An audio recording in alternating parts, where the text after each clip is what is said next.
폭증하는 시기 ODA가 21년 1,005억 원에서 25년 4,353억 원으로 전례 없이 늘었습니다. 한편 R&D 예산은 5조 넘게 삭감되어 있습니다. 캄보디아 ODA 예산을 유독 비약적으로 늘리는 이유가 무엇인지 국민들이 정말로 궁금해합니다. 현재 특검 수사를 통해서 핵심 관계자들이 구속된 엄중한 상황입니다. 이에 ODA를 총괄하는 국무조정실장께 캄보디아 ODA에 대한 전반적으로 조사, 재발 방지를 위한 방안 마련해 줄 것을 촉구한 적이 있습니다. 네. 좀 구체적인 걸 하나 물어보겠습니다. 캄보디아 ODA 사업 중에서 민간 협력 전대 차관 1,300억 원이 전액 삭감된 사실 알고 계시죠? 예, 잘 알고 있습니다. 예. 해당 ODA 사업은 1,300억이 투입되는 사업임에도 불구하고 사전에 현장 실사, 공식 공문, 사업 제안서 검토가 없는 것으로 확인됐습니다. 왜 이런 말도 안 되는 일이 벌어졌는지 확인이 필요합니다.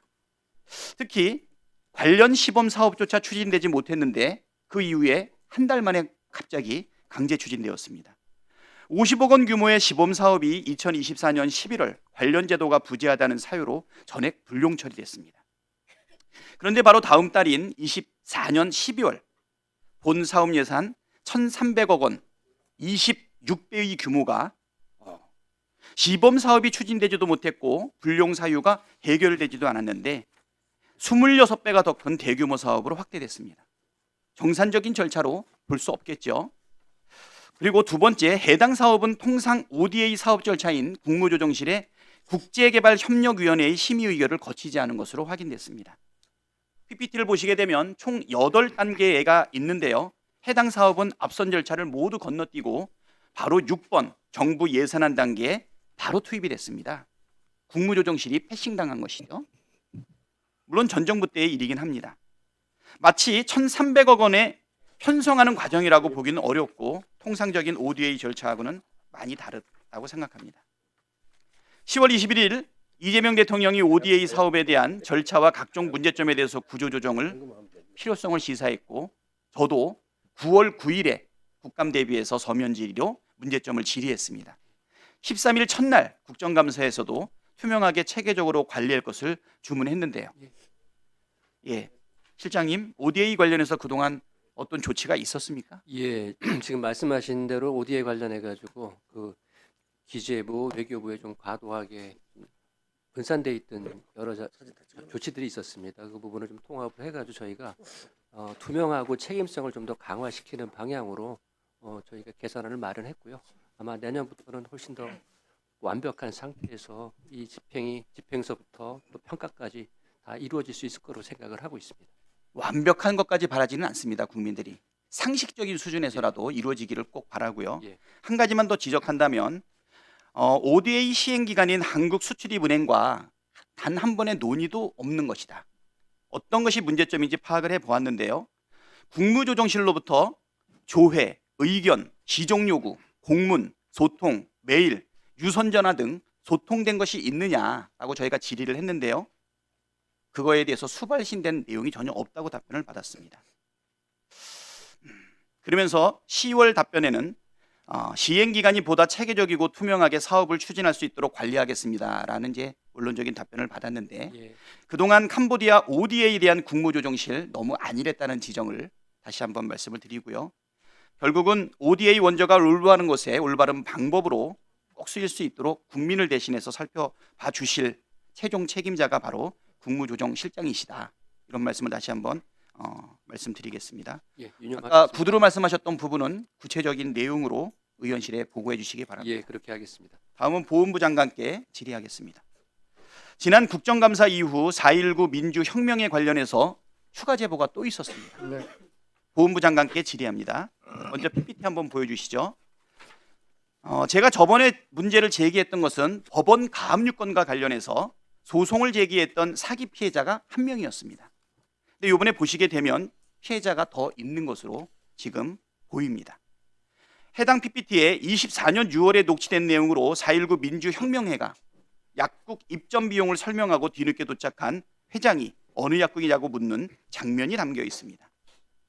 해당 약사는 50년 이상 근무한 여성분입니다. 저번에 가압류를 신청한 사람은 남성이었죠.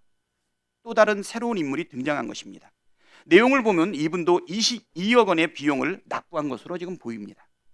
지난번에 계약서가 이중이었다면 지금은 피해자가 다수일 가능성이 높다는 것이죠.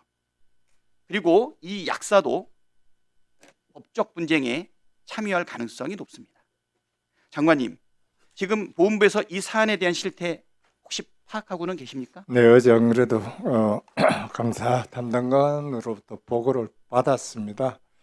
그리고 이건 현재 수사 중이라는 사안이라는 점, 그리고 저희들이 법적으로 수사라고 하면 경찰 수사가 네, 진행되고 예. 있습니까? 네. 그리고 이뿐만 아니라 여기 4.19뿐만 아니라 5.18 월참 여기에 대해서 우리 법인 단체에 대해서는 구체적으로 좀 감사를 조사를 해서 우선 우리가 할 수 있는 법정 지원금 일단 지급을 중단해라. 그리고 난 다음에 해결되고 난 다음에 다시 재지급을 하든지 이런 방법을 찾고 있습니다. 이거는 외부하고의 문제만은 아닐 거라고 생각합니다. 보훈부 내부가 이러한 의사결정과 그다음에 내부 통제 관리를 소홀히 했던 이유에는 원인을 좀 찾아봐야 될 거라고 생각이 네. 들고요. 네, 우리 알고 보훈부 장관께서 이러한 절차에 대해서 분명하게 살펴주시기를 권고드리고요. 추가적으로 한강 편의점 사업에 대해서도 좀 더 말씀드리도록 하겠습니다. 23년 11월 17일 또 단장의 녹취에 의하면 4.19 민주혁명회가 한강 편의점 사업에 진출하는 문제에 대해서 이미 보훈부와 협의가 끝났다라고 지금 발언을 하고 있습니다. 마무리 하시겠습니까? 이분 먼저 주세요. 네, 이분입니다. 예. 실제로 1년 반 뒤에 2025년 6월경에 편의점 위탁 사업체 중 한강 르네상스 양화 2호점의 위탁 사업자로 4.19 민주혁명회가 선정되었습니다. 단순한 우연이 아니겠죠.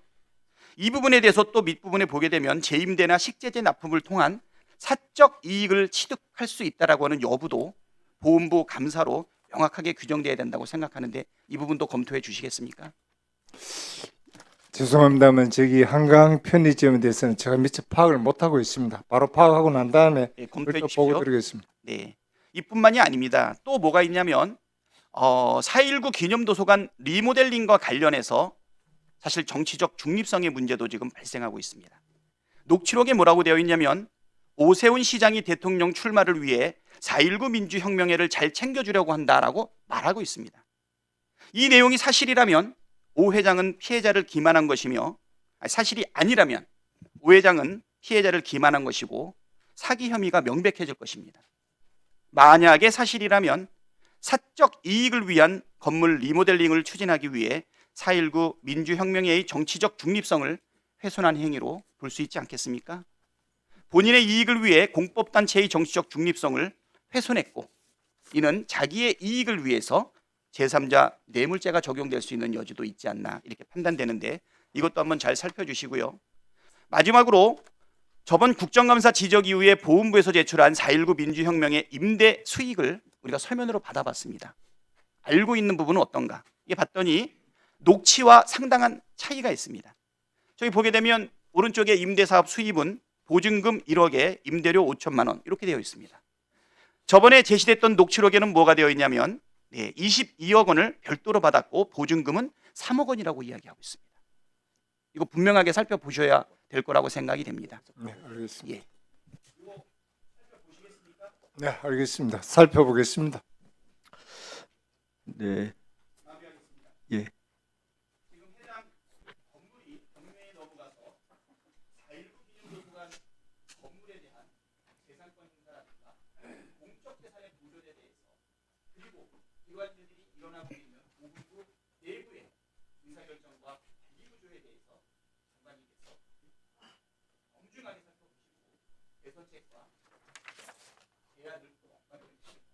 알겠습니다.